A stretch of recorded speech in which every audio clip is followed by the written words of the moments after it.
Il y a 3 ans, la Cour des comptes a publié une enquête sur la tarification des accidents du travail et des maladies professionnelles. Cette année, elle s'est intéressée à leur reconnaissance et à leur réparation.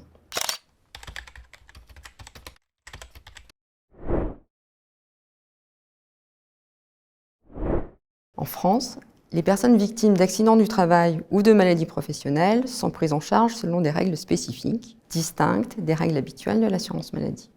Les caisses de sécurité sociale examinent si les accidents ou les maladies sont d'origine professionnelle. C'est la procédure de reconnaissance.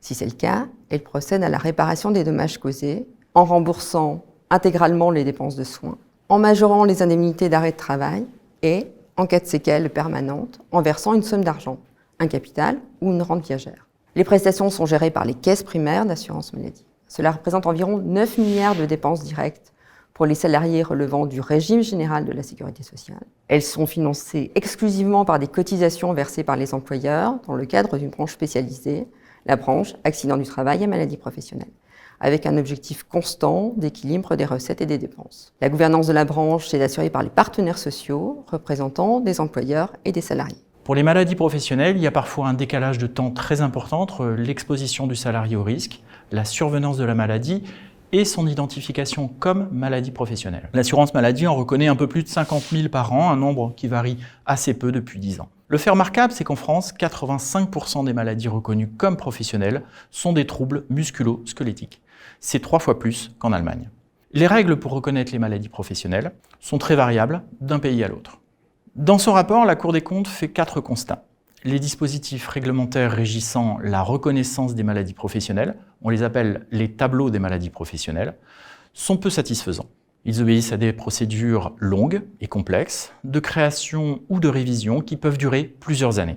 Ensuite, le délai pour statuer sur l'origine professionnelle d'un accident, il est correct, de 3 semaines à 1 mois environ. Il est en revanche très long pour les maladies professionnelles, près de 6 mois.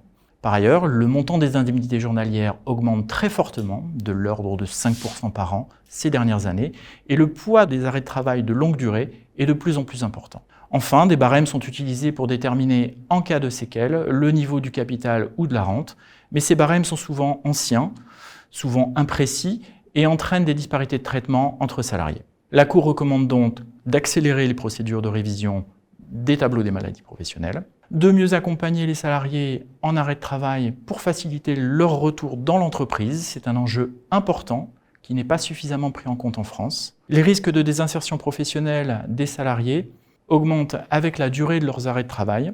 Des études montrent d'ailleurs que les chances de reprendre le travail sont divisées par 2 au bout de 6 mois. Enfin, la Cour recommande de réviser les barèmes d'évaluation des incapacités permanentes en cas de séquelles pour permettre une indemnisation plus équitable.